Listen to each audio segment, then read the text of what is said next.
Basketball is special. The size of the court and the lack of pads or helmets give fans the most intimate experience of a team sport that exists. And because of the different styles that basketball allows for, players develop their own distinct identities and signature styles through their creativity, flair, and athleticism. And although no player succeeds alone, the scoring volume and two-way nature of the sport give individual stars a nearly unprecedented amount of control over the flow and outcome of a game. For this reason, players are constantly compared to their peers and to the legends of the past in order to answer the most hotly contested question in the sport: who's the greatest to ever do it? For many, the question is redundant. They believe in only one right answer: their answer. Others might have their own personal stance, but acknowledge one or two alternatives. But I believe that there's much more nuance to the question of greatness and more answers to it than you might think. By my count, there are 8 players in NBA history that have a substantial claim as the GOAT. It's a subjective thing though. I can't give you a definitive answer. All I can do is make the argument. So today, I'll be making the case for Larry Bird as the greatest basketball player of all time.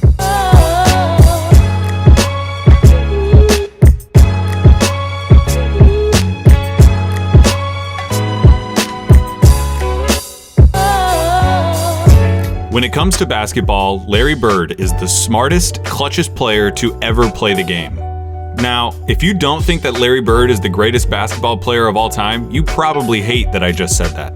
Those are the kind of talking head sport cliches that surely impact the game but are impossible to empirically measure. Normally, I'd agree with you, but I think that when you talk about Larry Bird, you see those intangibles become real, palpable results. I wouldn't have said it if I didn't believe it.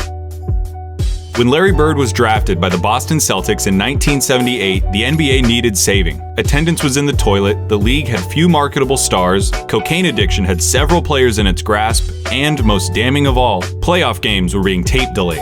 Playoff games at the highest level of basketball were being put in the back seat for black and white movies and network reruns. But rather than join the Celtics after being taken 3rd overall, Larry Bird decided to return for his final year at Indiana State, a decision that would prove to be one of the most important in the history of the sport. Bird's final year saw the Sycamores tear through college basketball, going 33-0 before the national championship game. Bird, already claimed by the NBA's most historic and prestigious franchise, had established himself as the generational talent who would inherit the mantle of pro basketball. Indiana State's opponent in the national championship was Michigan State, captained by the immortal Earvin Magic Johnson. The Sycamores lost the championship to the more talented Spartans in the highest rated game in the history of basketball at any level still to this day. The stage had been set. The next decade of basketball would be defined by the rivalry between the white hick from French Lick and his Boston Celtics and the black Magic and his Showtime Lakers. The rivalry between Bird and Johnson is entwined into the fabric of the NBA and is worthy of 100 documentaries. In this video though, we're going to be looking at Bird's claim of supremacy. Here's Bird's basketball resume. His 3 championships come with perhaps the highest collective degree of difficulty of any player's championships. His 3 MVPs came consecutively, making him only the 3rd player to accomplish the feat, along with Bill Russell and Wilt Chamberlain. His 2 finals MVPs are misleading.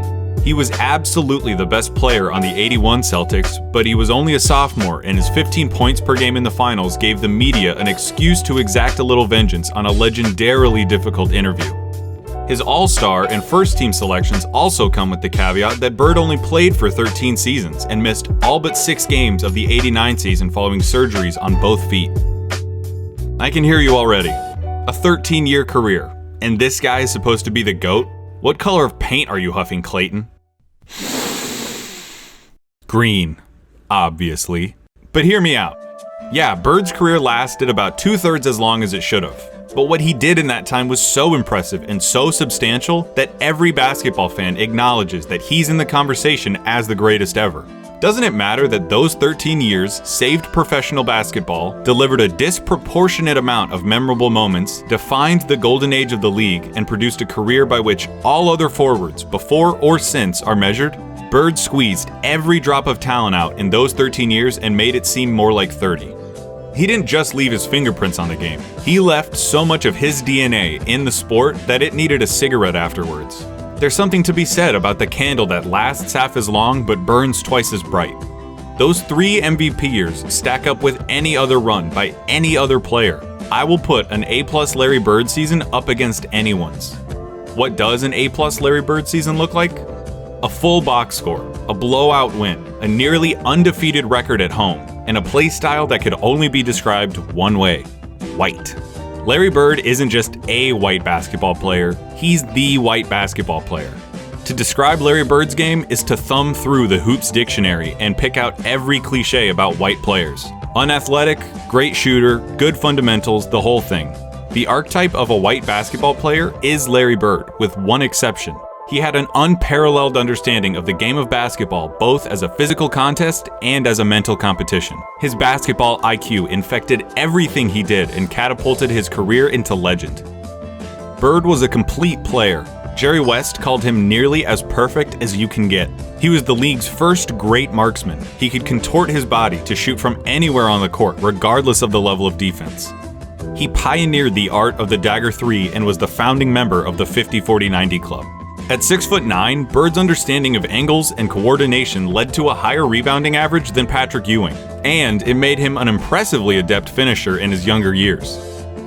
In '86, Bird dropped 47 points on the Blazers, playing the majority of the game left-handed. His lack of quick lateral movement meant that Bird didn't do much when it came to slapping the floor and picking up the opposing point guard, but his size and omniscience gave him the ability to body similarly sized players, read defenses like a free safety, and pick off passing lanes with ease. His passing was transcendent, and I'll highlight it later. And of course you need to know that Larry Bird was a tough MFer. He had a superhuman motor and dove for loose balls like a beagle at the park. He was a willing participant in his share of fights, often precipitated by his league-renowned trash talk. Larry Bird told Robert Reedy the other day that he should have stayed in preaching. That was funny. He had 50 points. I was guarding in my rookie year. He looked at me and he goes, "You can't stop me." And I looked at him and I said, "Gosh, boy, you're so confident." He proceeded to score like 10 straight points on me. The coach took me out the game. He walks by and he's laughing at me. He was a basketball genius. He'd be a step ahead, a thought ahead, play the game like a chess game. I'd much rather guard Michael Jordan than Larry Bird because you have to play the game as a thinker when you're playing him. You have to get inside his mind. If you put all of us in a room, Magic, Jordan, myself, and Bird probably be the guy who walks out of the room at the end of the day. Did you notice something during those testimonies? Those are some of the best basketball players of all time, and they all sing Bird's praises like they were former assassins who had to go toe-to-toe with John Wick and they're just happy to be alive. Bird excelled during one of the most talent-rich periods in league history.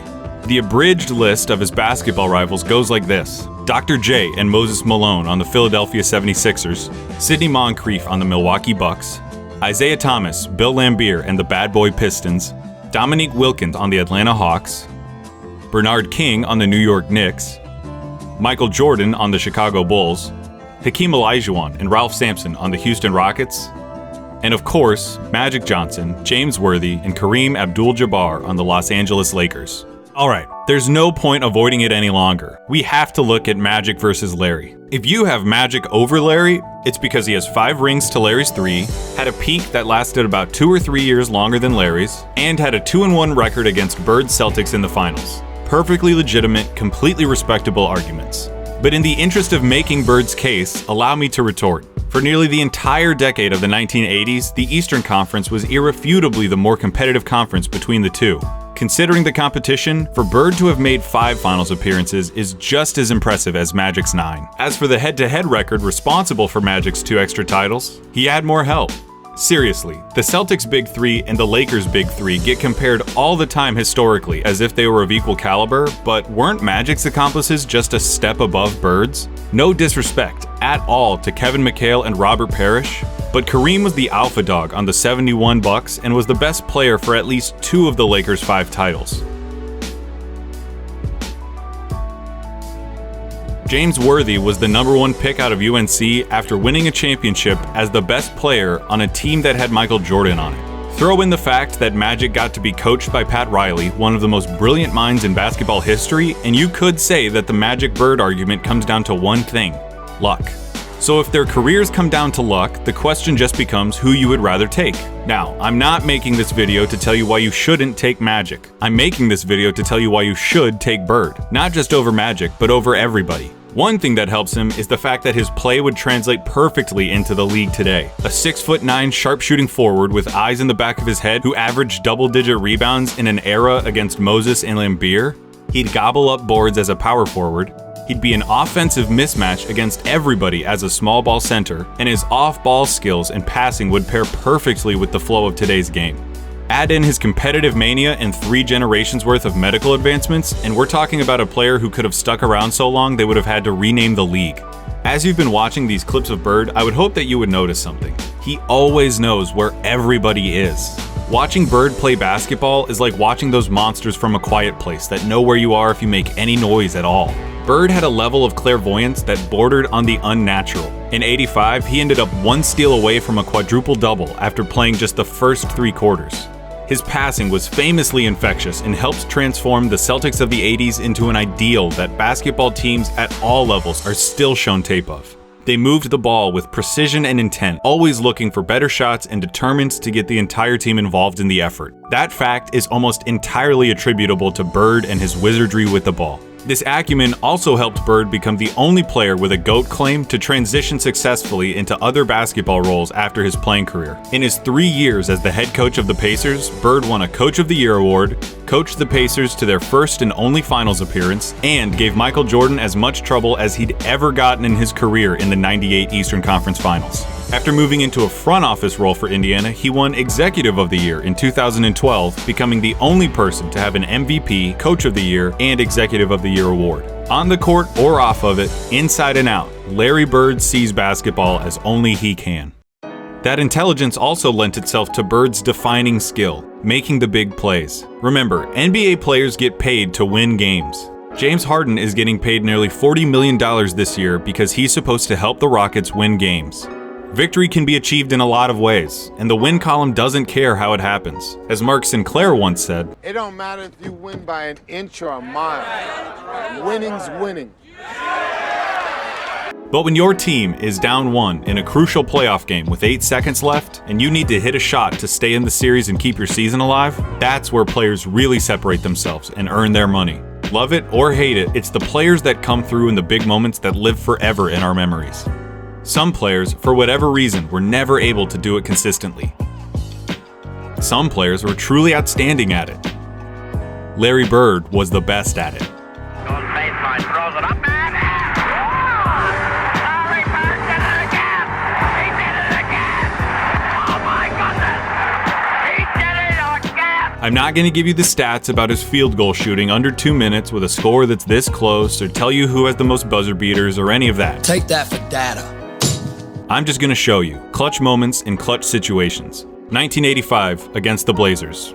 Bird drops 48 points, including this. Down 1 with 2 seconds left. Inbound pass, the double team in Bird. Larry, fake, fall away. Hits it! All right! 1985 against the Hawks. Bird sets the Celtics scoring record with 60 points with shots like these. They open the right side. Bird the fall away. He drills it again. That's the best shooting I've ever seen. 1986 against the Rockets. Not all of Bird's clutch moments were singular. The bigger the moment, the bigger his performance. In Game 6 of the 1986 NBA Finals, Bird clinches the championship with a triple-double in what he calls the best game he ever played. 2 seconds on the shot clock. Bird wants a three out of it. He gets it. 1987 against the Washington Bullets. Bird hits one shot to tie it before it's waved off because of a timeout. Hits another shot to tie it up for real. Crowd is standing up. It goes now to Bird. Bird goes up top. And then in double overtime, down 1, he does this. It's going to go to Bird. He's got a shot. Get it! And it's got it. It's a 3-point field goal. And that's that. It's all over. For 3 years, from 1986 to 1988, the three-point contest knew no other champion but Larry Bird. He's still got to drop one here quickly. 14. This is a tie for the money. Larry Bird! 1987 Eastern Conference Finals, Game 5. Tied at 2 games apiece against the bad boy Pistons, this enormous game would put the winner 1 game away from the NBA Finals. The Pistons are up 1 with seconds remaining. The ball goes out of bounds off the Celtics. Isaiah Thomas just needs to inbound the ball to win the game. Now there's a steal by Bird. Underneath the DJ, lays it in. Right at 1 second left. What a play by Bird. Bird stole the inbounding pass. There are truly too many big games and big moments for me to go through without this ending up as a documentary. But that all leads me to this, what I really want to talk about. 1987, NBA Finals, Game 4 against the Lakers. LA is up 2-1, and the Celtics need to win to tie the series and stay alive. Bird hits a 3 with 12 seconds left to go up by 2. Bird goes for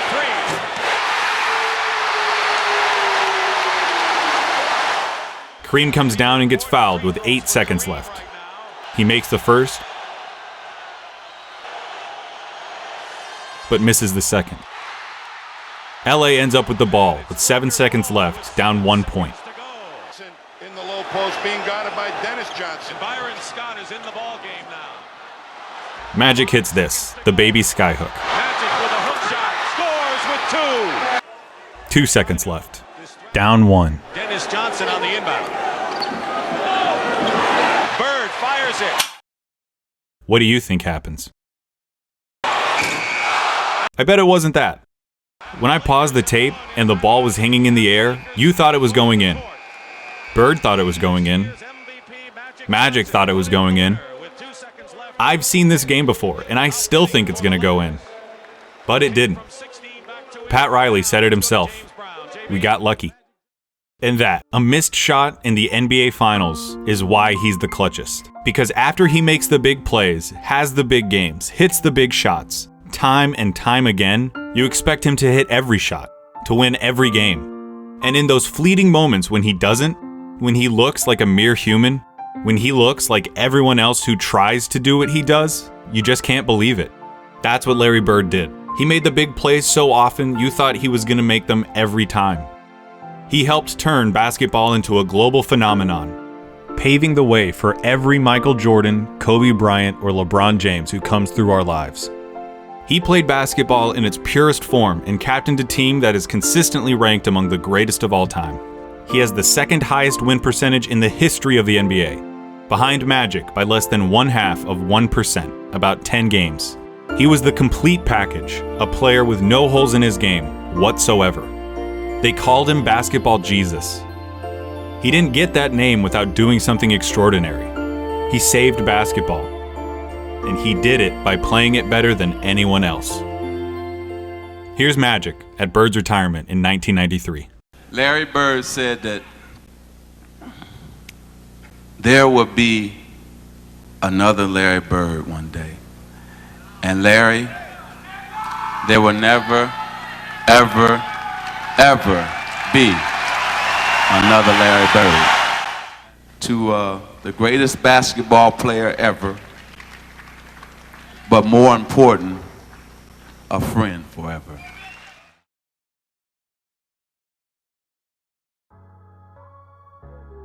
Hey everybody, thank you so much for watching. This was a really fun video to make, and I'm going to continue to make more of them, so please feel free to subscribe. And while you're at it, go ahead and check out my website, ballsandsuch.com, where I post things about, like, if the solar system was a basketball team, could Uranus hit a jump shot? You know, really important stuff.